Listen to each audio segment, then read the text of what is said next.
Hi and welcome to today's video. So I was once asked how I preserve tomatoes. So in this video, I'm going to be showing you how I make tomato sauce and how I make tomato paste. And if you can recall, this is the box that I got for 45 Rand. And out of it, I was able to make 6 small jars of tomato sauce and 16 cubes of tomato paste. And I still have about 13 tomatoes that were not fully ripened, which I have left on my windowsill, and that I will be using for cooking later. First up is the tomato paste. This is a 2-ingredient recipe. I took 21 of the tomatoes, which were not big at all. And then to that, I add 1 red pepper, which I'm going to take from the red peppers that I have frozen.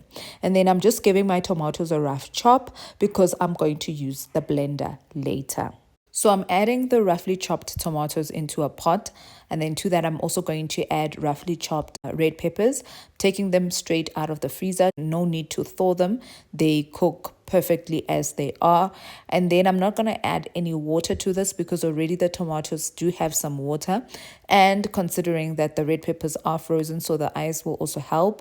I'm just making sure that I close the pot so that they can cook in their own juices.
Once that is going on the stove, I'm going to start prepping for my tomato sauce. For that, I'm going to be using 2 whole onions, and I'm going to use 31 tomatoes.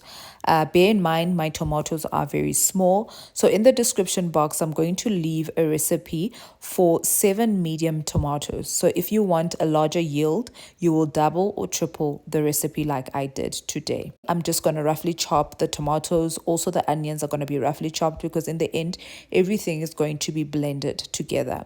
If you do not have a blender, I will link a video up in the cards above of a time where I did tomato sauce without a blender. A blender is not necessary but helpful.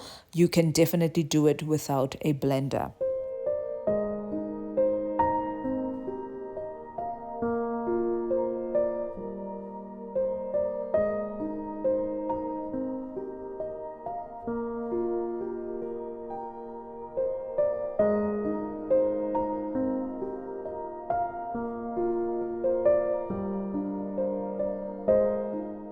Just a side note, the riper your tomatoes are, the richer your paste will be. So I'm cooking the tomatoes on medium heat for about 15 to 20 minutes.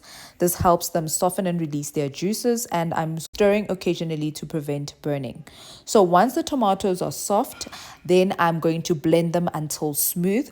I'm using my regular blender for this, but I believe a stick blender will work better because you would not need to remove the tomato mixture and put it into the blender. Once the tomatoes have been blended, I'm going to pass them through a sieve. You can use a muslin cloth if you do not have a sieve. The main purpose for this is to remove the seeds and the skin. What's left is going to be a smooth, thick puree, which is the base of your tomato paste. Then once that is done, I'm returning the puree into the pot, and I'm going to simmer it slowly on low heat. This is where patience will come in, as it will take a while. The main reason for this is that I want all the liquid to evaporate and the paste to thicken. So with this as well, I'm going to continue stirring often so that it doesn't stick to the bottom of the pot. When it's thick, it's going to be deep red, and you can add a drizzle of olive oil if you want to preserve it in the fridge, but I am going to freeze mine.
From here onwards, it is a patience game. Once the paste has thickened and it has cooled, you can then put it in small jars and drizzle a bit of olive oil on top to preserve it.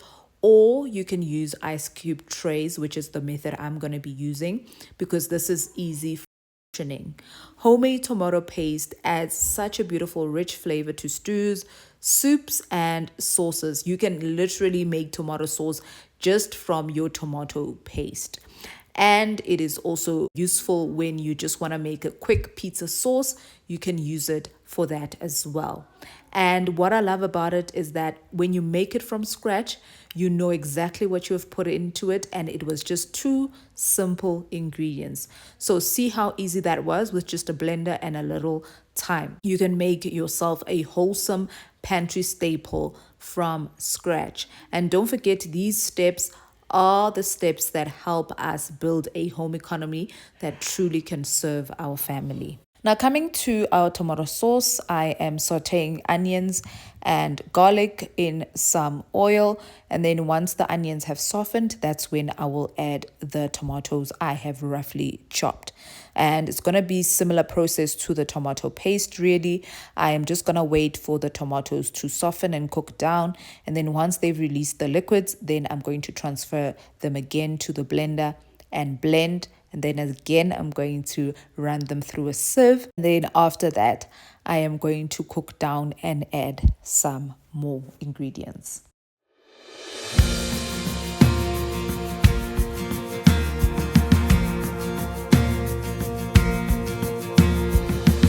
Who am I that the maker of heaven would love me and know me by name? In a world where I feel like a stranger, His love came and found me the same.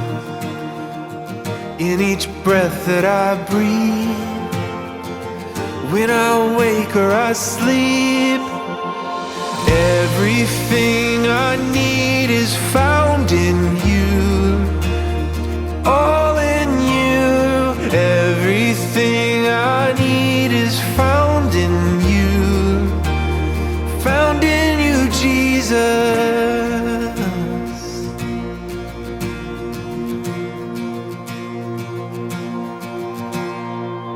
What is love that the God of the heavens would stoop down to love me with grace? In the midst of my pride and rebellion, His love wouldn't give up the chase. In each breath that I breathe, when I wake or I sleep, everything I need is found in You. All in You. Everything I need is found in You. Found in You, Jesus. Everything I need is found in You. All in You. Everything I need is found in You. Found in You, Jesus. When I'm lost, when I'm scared, everywhere You are there. Everything that I need is made in You complete. Everything I need is found in You. All in You. Everything I need is found in You. Found in You, Jesus. Everything I need is found in You. All in You. Everything I need is found in You. Found in You, Jesus.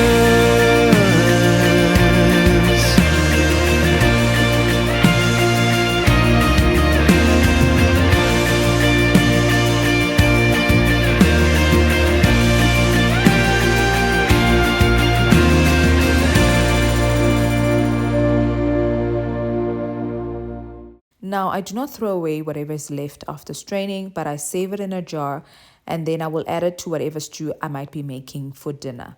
Now, coming to adding flavor to our tomato sauce, the one thing I love in my tomato sauce is black pepper. So I'm going to add a tablespoon of that. It makes the tomato sauce taste very nice. And then I also add sugar and then add salt.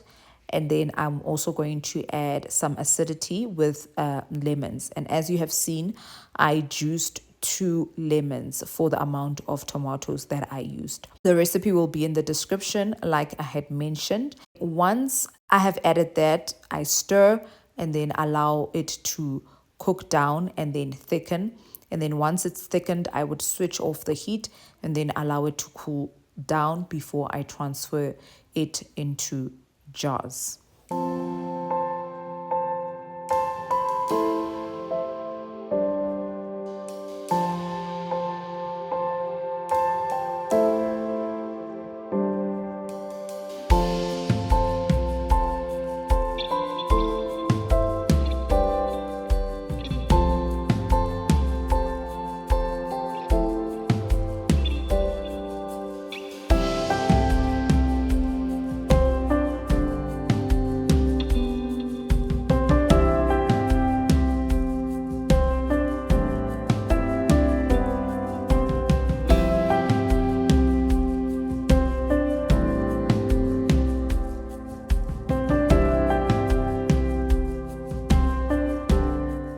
now I'm transferring the tomato paste into an ice cube tray with a lid. I got this tray from Value & Co. I love using the trays with lids because they protect the paste from absorbing any odors from the freezer, and they also prevent ice crystals from forming on top. So once it's frozen solid, you can pop out a cube or two whenever you need to add a burst of rich tomato flavor to your stews or sauces. So there's no need to thaw the whole batch. That is why I love using trays. These frozen tomato paste cubes will last up to 6 months in the freezer and still keep their beautiful flavor and their color.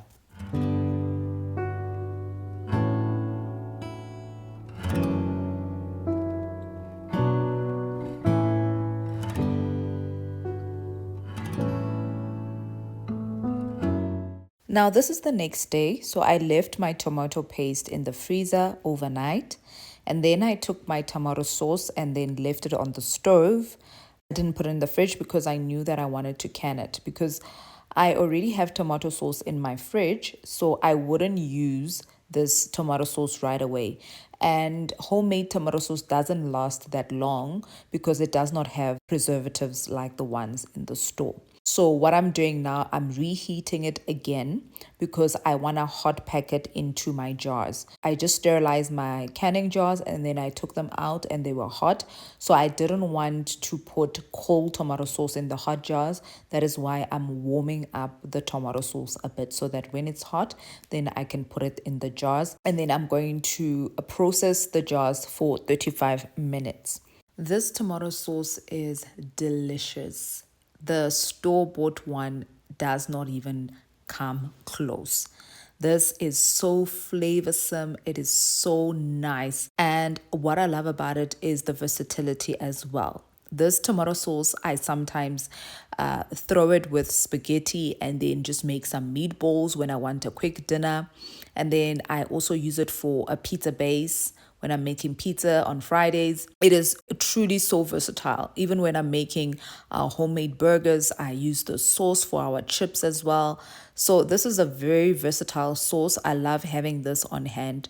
So I'm actually thinking of getting more tomatoes and actually canning a bigger batch of this tomato sauce so that I can have it even in the seasons when tomatoes are pricey.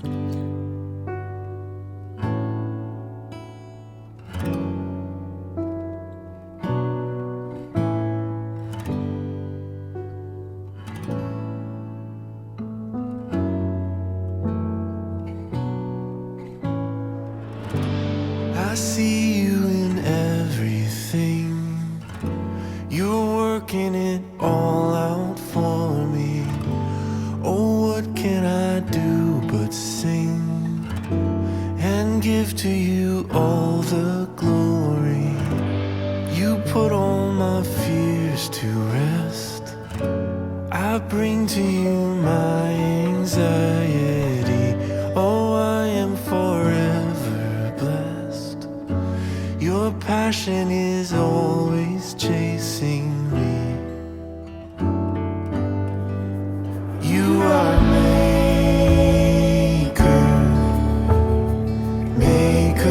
of all things.